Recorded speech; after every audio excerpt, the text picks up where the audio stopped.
At our anniversary party, her friends called her ex the backup husband.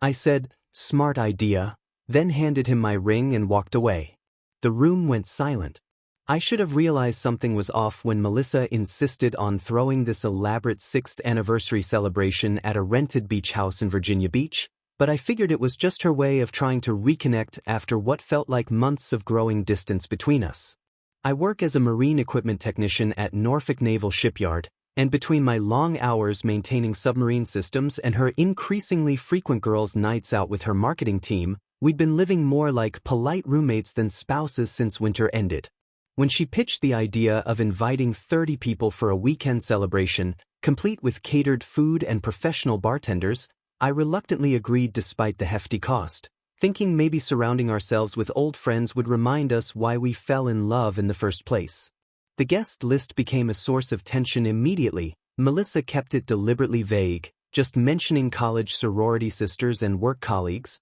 brushing off my direct questions about specific names with responses like, "You'll see who shows up, it'll be fun." I spent Friday morning setting up the outdoor fire pit, stringing bistro lights across the wraparound deck, and arranging the rented furniture while she fussed over every detail inside the house, from curating the perfect playlist to arranging appetizers in Instagram-worthy displays, with a manic energy I hadn't seen from her in months. The rental itself was impressive, a 3-story oceanfront property with floor-to-ceiling windows and a private beach access, the kind of place that cost us nearly $2,000 for the weekend but seemed important to her vision of how our celebration should look. When guests started arriving around 7 on Friday evening, I was manning the outdoor grill, cooking burgers and monitoring the seafood platter, when I spotted someone walking up the beach house steps who I definitely hadn't expected to see. Carter Mitchell appeared with Emma, one of Melissa's old sorority sisters, hanging possessively on his arm like they were some kind of power couple making their grand entrance. Carter was Melissa's serious college boyfriend, the guy she'd dated for 3 intense, drama-filled years before we met, the relationship that ended when he moved to Seattle for his tech startup and decided he couldn't handle the commitment of long distance. I'd heard plenty of stories about their passionate romance over the years, their dramatic breakups and reunions, the way he'd been her first real love before she eventually settled down with someone more stable, reliable, and emotionally available like me. "Noah, you remember Carter from college," Melissa said when she brought them over to the grill area, her voice carrying a strange mix of forced casualness and barely contained nervous energy that immediately put me on high alert. Carter extended his hand with that overly confident grip that successful tech guys always seem to have, the kind that says they're used to getting exactly what they want without having to work too hard for it. "Great setup you've got here, man," he said, glancing around the expensive rental property like he was mentally calculating the cost, then letting his eyes linger on Melissa in a way that felt entirely too familiar and intimate for someone who was supposedly just an old friend. Emma immediately launched into an elaborate explanation about how she'd invited Carter as her plus one since they'd recently reconnected through mutual college friends back in Virginia, but the whole story felt rehearsed and overly detailed, like they'd practiced this explanation beforehand to make sure their stories matched perfectly. As the evening progressed and more guests arrived, I noticed Melissa kept gravitating toward Carter's immediate orbit, laughing too loudly at his startup war stories, touching his arm unnecessarily when she made points in conversation, and shooting meaningful glances in his direction when she thought nobody was watching her behavior. I tried to stay focused on being a good host, keeping the fire pit burning, making sure everyone had fresh drinks, and engaging in small talk with our other guests, but I couldn't shake the growing feeling that this entire anniversary celebration was less about commemorating our marriage and more about orchestrating something else entirely. Around 10 o'clock, when the party was hitting its peak and most guests had settled into comfortable conversation groups around the deck and living room, I was refilling the ice bucket near the kitchen when I heard Emma's voice carrying clearly from the outdoor seating area where she'd gathered about 6 women in a tight circle. "Melissa, you are absolutely brilliant for having your backup husband right here at your own anniversary party," she announced loudly enough that her words cut through the ambient party noise and background music. Instead of the awkward, uncomfortable laughter I would have expected from such a cruel comment, every single woman in that circle, including my wife, burst into genuine, knowing laughter while Carter stood just a few feet away near the fire pit with this confident, almost predatory smirk spreading across his face. The sound of their amusement hit me like a physical blow, but what hurt worse was seeing Melissa's face light up with pure delight, like Emma had just delivered the perfect punchline to a joke they'd all been building toward all evening. I set down the ice bucket, walked calmly across the deck to where the group was still giggling, and without saying a word, I removed my wedding ring and placed it directly into Carter's palm. "Tag in, buddy, she's all yours now," I said in a voice that sounded surprisingly steady even to my own ears, then turned and walked away while Carter stared down at the ring with genuine shock replacing his earlier smugness. The entire backyard fell completely silent except for the sound of waves crashing on the beach below, and I could feel 30 pairs of eyes following me as I moved through the house toward the front door where I'd left my truck keys on the entry table. Behind me, I heard Melissa's voice rising in panic, calling my name repeatedly, but I didn't turn around or acknowledge her as I grabbed my keys and headed for my truck. By the time I reached the driveway, my phone was already buzzing with calls and text messages, but I drove straight to my cousin Jake's apartment 20 minutes away without answering any of them, leaving behind a beach house full of guests who were probably scrambling to figure out whether they should stay for the remainder of what was supposed to be a celebration weekend. Jake opened his door at nearly midnight, still wearing his work clothes from his evening shift at the power plant, took one look at my face, and immediately ushered me inside without asking questions. I gave him the basic rundown of what had happened at the party while he grabbed us both beers from his refrigerator, and his reaction was exactly what I needed: pure, undiluted anger on my behalf rather than suggestions about working things out or giving Melissa the benefit of the doubt. "That's some next-level disrespectful behavior, man," he said, shaking his head in disgust. "You want me to drive back there and get your stuff?"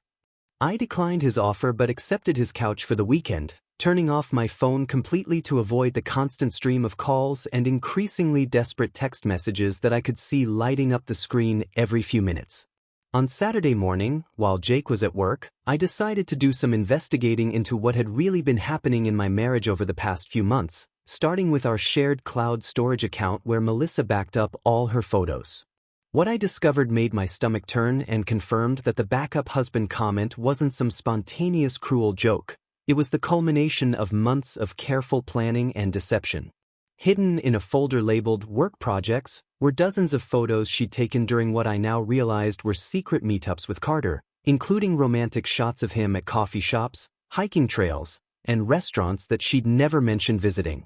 I found Instagram message screenshots she'd saved where they discussed how much they missed each other and regretted not fighting harder for their relationship years ago, plus credit card statements showing expensive lunches at upscale places during her supposed work meetings with marketing clients. The most damaging evidence came when I dug deeper into her photography class enrollment, something she'd claimed was for personal enrichment but had been deliberately vague about when I asked for details. I discovered that Carter was enrolled in the exact same weekend workshop series, and their attendance records showed they'd been taking these classes together for 4 consecutive months without her ever mentioning his presence. Jake helped me create a timeline when he got home from work, and we pieced together at least 16 separate occasions where Melissa had lied about her whereabouts to spend time with Carter, using Emma as her alibi provider and cover story coordinator. The pattern was unmistakable and methodical: every girls' night out that had lasted unusually late, every work emergency that required weekend meetings, every photography assignment that took her to scenic locations around Virginia had actually been opportunities for her to reconnect with her college ex-boyfriend. "She's been living a double life for months," Jake observed as we spread out printed bank statements and screenshots across his kitchen table like we were solving a criminal case. This anniversary party wasn't a celebration, it was her way of testing whether she could openly flaunt this guy in front of you and your social circle to see how you'd react. The realization hit me that Emma's invitation of Carter hadn't been coincidental at all, but rather the final stage of an elaborate plan to transition their secret emotional affair into something public and socially acceptable, using our anniversary celebration as the perfect cover story for reintroducing him into our social group.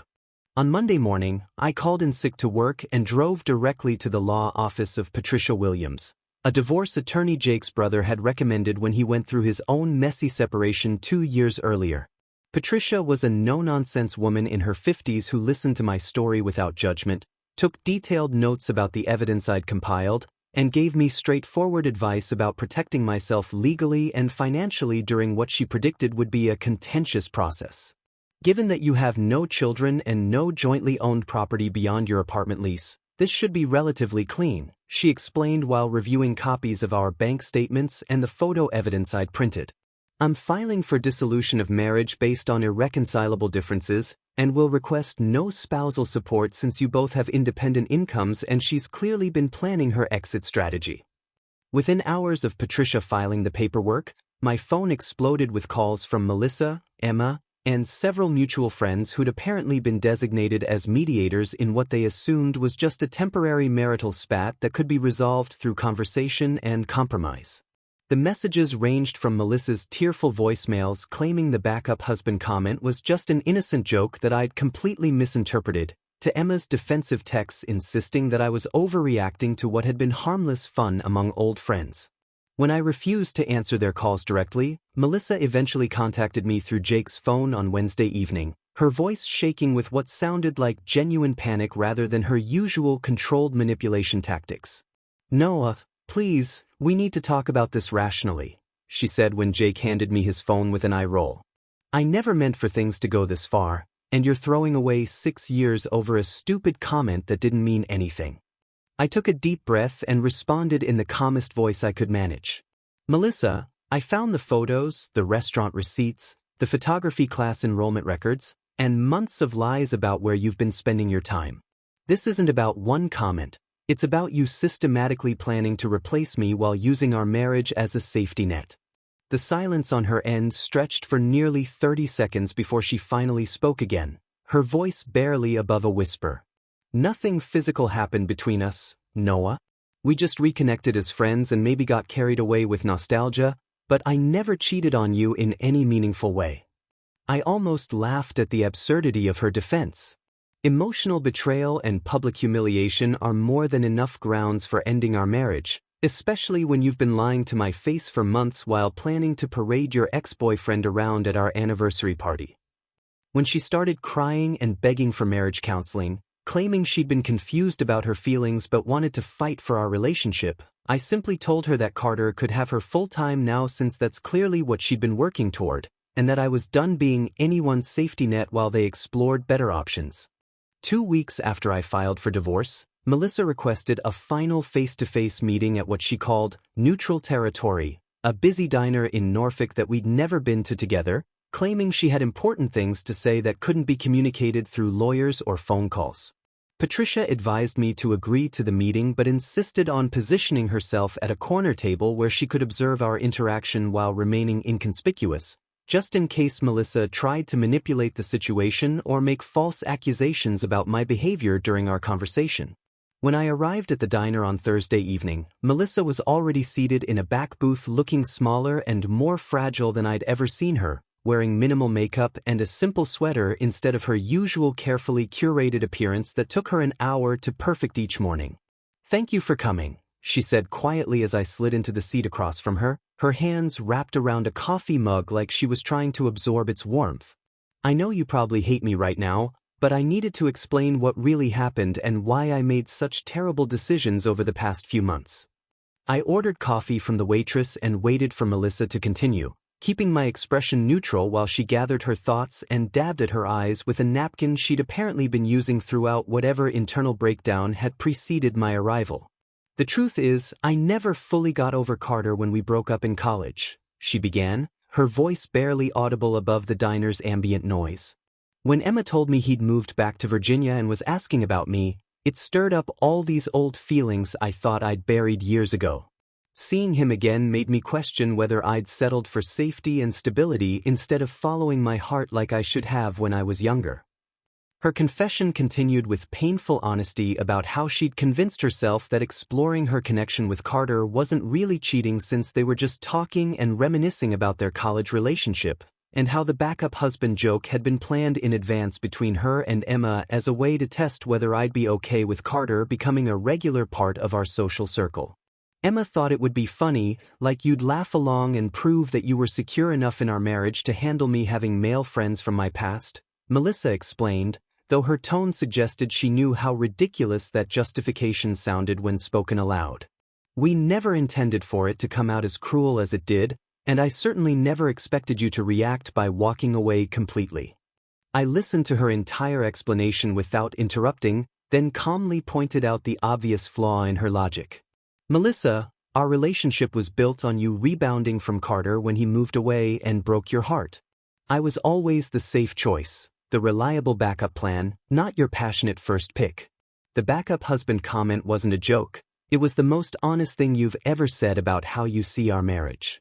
When she started crying harder and begging for couples counseling, promising she'd cut all contact with Carter and dedicate herself to rebuilding our trust, I firmly but gently told her that I deserved someone who chose me first rather than someone who kept other men as contingency plans while staying married for security and convenience. I'm not angry with you anymore, I said as I stood up to leave. But I'm also not going to spend the rest of my life wondering when the next Carter will show up and make you question our relationship again.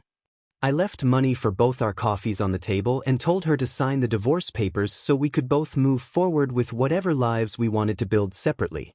3 months after our divorce was finalized in a Norfolk courthouse with minimal drama and no contested assets, I had moved to a small coastal town in North Carolina called Beaufort and accepted a position as head marine technician at Crystal Coast Marina, a luxury facility that serviced expensive yachts and commercial fishing vessels for wealthy clients who appreciated quality work and attention to detail. The job came with a significant pay increase, a waterfront apartment overlooking the harbor, and the kind of peaceful daily routine I hadn't realized I'd been craving during my years of marriage-related stress and uncertainty about where I stood in someone else's priorities. My new life felt completely different. I woke up each morning to the sound of seagulls and boat engines instead of traffic and arguments, spent my days working with my hands on complex mechanical systems that had clear problems and logical solutions, and went home each evening without having to wonder whether my partner was secretly texting someone else or planning their next deception.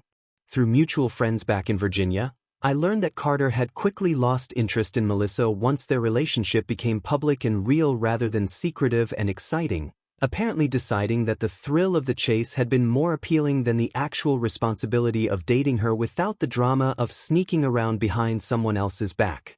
She's been calling everyone trying to get information about what you're doing, Jake reported during one of our weekly phone calls. Apparently Carter ghosted her after about 6 weeks of official dating, and now she's alone and realizing that burning bridges with her stable ex-husband might not have been the brilliant strategy she thought it was. I felt a moment of genuine sympathy for Melissa, but it was the distant kind you might feel for a stranger going through a difficult time, not the deep emotional investment I would have had just months earlier. Around the same time, I began dating Anna Reeves, a marine biology researcher I'd met at the marina when she brought in her research vessel for routine maintenance before a dolphin migration study off the Carolina coast. Anna was everything Melissa wasn't: intellectually curious, financially independent, genuinely interested in my work and opinions, and refreshingly honest about her thoughts and feelings without any hidden agendas or manipulative tactics designed to test my commitment or security. Our relationship developed naturally over shared interests in ocean conservation, weekend sailing trips, and long conversations about everything from marine ecosystems to our career goals, and I found myself experiencing the kind of peaceful contentment that comes from being with someone who actually wants to be there rather than someone who's constantly evaluating better options. When Melissa attempted to contact me through social media exactly 1 year after our anniversary party disaster, sending a long message apologizing for everything and admitting that I'd been right about her using our marriage as a safety net while pursuing Carter, I simply responded with, "I'm happy," and blocked her permanently on all platforms without reading whatever additional explanations or justifications she'd included in her message. 2 years after that humiliating anniversary party at Virginia Beach, I found myself planning my own engagement to Anna at the exact same oceanfront location where my previous marriage had ended in such spectacular fashion, though this time I was choosing the spot for entirely different reasons, because it represented the moment I'd finally learned to value my own worth and walk away from people who didn't appreciate what I brought to their lives. Standing on the same beach where I'd once felt completely powerless and humiliated, I now felt nothing but gratitude for how that terrible evening had forced me to confront the reality that I'd been accepting far less than I deserved in relationships for years. The irony wasn't lost on me that Carter had never actually wanted the responsibility and daily commitment of being with Melissa. He just enjoyed the ego boost of being her fantasy escape from domestic reality, the exciting distraction from her boring married life rather than someone willing to build something real and lasting together. As I watched Anna collect seashells along the shoreline while we planned our Sunset Beach walk, I realized that walking away from that anniversary party with only my dignity intact had been the best decision I'd ever made, because it had freed me to discover what genuine partnership actually felt like when both people chose each other first instead of treating the relationship like a backup plan or safety net. When I proposed to Anna during our evening walk as the sun set over the same waters that had witnessed my humiliation 2 years earlier, her immediate yes and genuine tears of joy reminded me that the difference between being someone's choice versus being someone's option was everything, and that sometimes the most devastating betrayals lead directly to the life you were actually meant to be living all along.